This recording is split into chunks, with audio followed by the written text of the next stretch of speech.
A missing persons report is one of the most common and most difficult cases police get. 15 senior reporter Clay Williams has a look at area missing people and how police work to find them.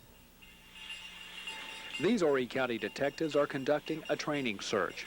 Horry police recently started this special search team. We also have been called out in the past for 2 cases where elderly people have wandered off who had Alzheimer's disease, and they were not able to be found, so we've used the dogs to track them and to find them. And in addition, we are prepared to help track children that are missing. But these kind of thorough, in-depth search are rare. There are just so many people reported missing. Usually you start with the family, friends, places they hang out. If they don't go to those places and want to get lost, there are a lot of people out there that have the same general description, and it's very difficult to follow up and find a person if they don't want to be found. Still reported missing are Andrea Hazelett of Horry County, Kathy Hicks Parrott and Sharmika Wilson, both of Florence, Shaquem Cabbagestalk of Dillon, John Jones of Cheraw, Brandy Michelle Langley of Darlington, and Paulette Graves of Hartsville. These are just a few of the hundreds of people reported missing every year to area police. Now, if you think a loved one is missing, officers say it is best to let them know immediately. Sometimes a fresh trail can mean a quick find. In Florence, Clay Williams, 15 News. Clay tells us the police are still investigating those cases, and some of the cases you saw are years old. Parents and teachers along the border belt are fighting to keep their school principal. Angry parents say the Scotland County School Board is taking away Principal Annie Curitan without telling them why. Lumberton Bureau Chief Lisa Manzo has more. It's no such thing with her that you can't do. She don't hear that. It's everybody can do. That's Miss Curitan. For almost 3 years, Annie Curitan has been leading the force behind Pate Gardner Primary. Curitan is up for tenure, and people around her want to make sure she gets it. They love her, and that's what we're here to do, is help the students progress, and she's making it happen. That's what we want, that's what we got to have. Seems like Gibson always lasts on everything, and now that we have a very good leader, we would like to keep her here, because there has been an improvement in the reading skills for the children and the writing skills. Teachers are also throwing their support behind Curitan. They're helping collect signatures on a petition in hopes of influencing the school board. But that's unlikely. I spoke with school board chairman Richard McInnes. He says tenure isn't a popularity contest. He won't say how or why the board decides to give a person tenure, and under state law, he doesn't have to. Parents and teachers say they are being left in the dark. Because state tenure rules are so vague, they're finding out they're not alone. In Scotland County, Lisa Manzo, 15 News. And Lisa adds the school board meeting is tomorrow night at 7 p.m. In another area school, a group of students are cashing in on their high school's closing. 15 reporter Natasha Brown introduces us to one of Darlington County's newest enterprises.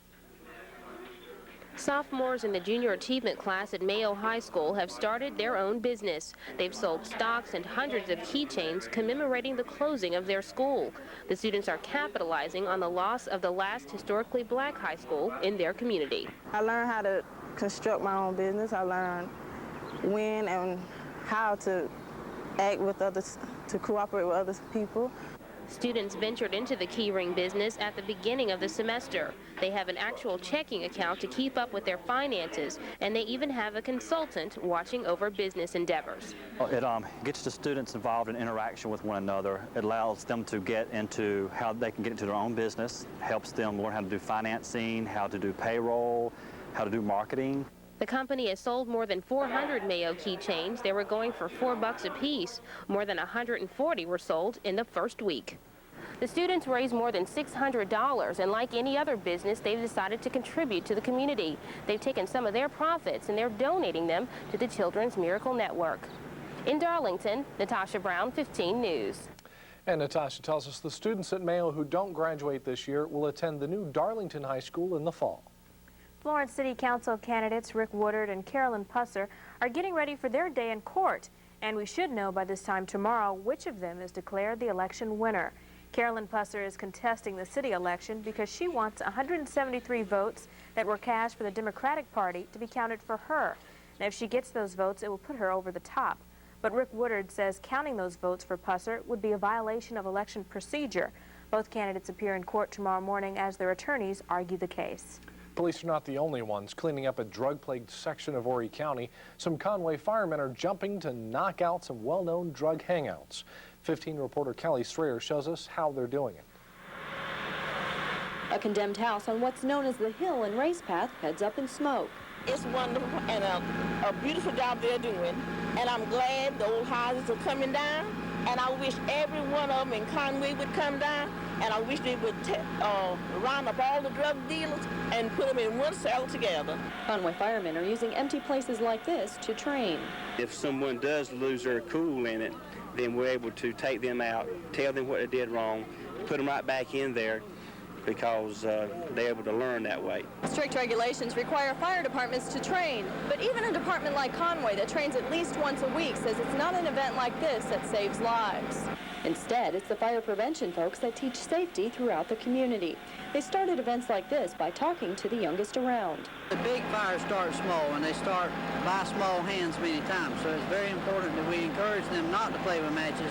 Burning drug hangouts also sends a message that drugs won't be tolerated. In Horry County, Kelly Strayer, 15 News. The firemen tell Kelly that their training brings down insurance costs, and that means more money in the hands of local taxpayers. As Myrtle Beach continues to grow, parking becomes an even more valuable commodity. Tonight, the City Council will begin discussing how to solve the problem of hybrid parking spaces. For years, the city has allowed hotel owners to use some public land to provide parking for their customers. Now, these spaces are called hybrids because half of the land is privately owned and the other half is public. Over the years, some hotels have claimed these spaces and tow cars unlawfully. The City Council wants to prohibit the hotels from claiming public land. These spaces, but you cannot sign them as your own, and you cannot have people towed from them. And what this ordinance does that the policy did not do is it gives some teeth or some enforcement to the violations. The council meets tonight at 7:30. We'll bring you the details tonight on 15 News Night Beat. Still to come, Jennifer Broom gets her motor running with a senior who's still into Harleys in tonight's Golden Years. And a special star is on the Grand Strand making a video. 15 Spotlight reporter Sharina Gainey takes you to the set when 15 News Live at 6 continues. What's important to you in an automobile? Is it low fuel and insurance costs, highest resale value? During Buick Qualidays, compare LeSabre. 6-passenger comfort, beautifully equipped, the Safe Car Achievement Award. Now add Buick to dealer incentives and direct-to-you cash. Why pay up to $2,100 more for Crown Victoria? Arrive in a Buick, not a Ford. Put the Carolina Buick dealers on your shopping list. Buick Qualidays, a sales event on quality, is the best sale of all. You hear a lot of talk these days about getting back to basics in government, schools, the workplace. We're all for that because the electric cooperatives have been living by those values for years. Locally owned and operated, involved in our communities, fiscally responsible, and dedicated to good service. At the Electric Cooperative of South Carolina, we think these are good values that people are coming back to again.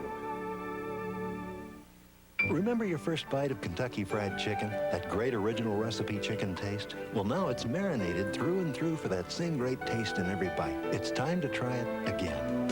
Everybody needs a little KFC. Rediscover original recipe chicken with the $9.99 Family Choice Meal with Tea, featuring your choice of 8 pieces of marinated original recipe chicken or a whole rotisserie chicken. 2 large side items, 4 biscuits, and a half gallon of tea, just $9.99. Tuesday on the season finale, Diane's problem turns serious. Make an excuse, okay? I don't want you out on this. What do you mean? And her mistakes could cost Bobby his life. You could have got somebody killed out there, Diane. Then tell the boss. I'm telling you, I think it's because you're drinking. And will Andy say I do? I just don't want to screw up. Don't miss the season finale of NYPD Blue. Tuesday, viewer discretion advised. Followed by 11 minutes of uninterrupted news, weather, and sports on 15 News Night Beat.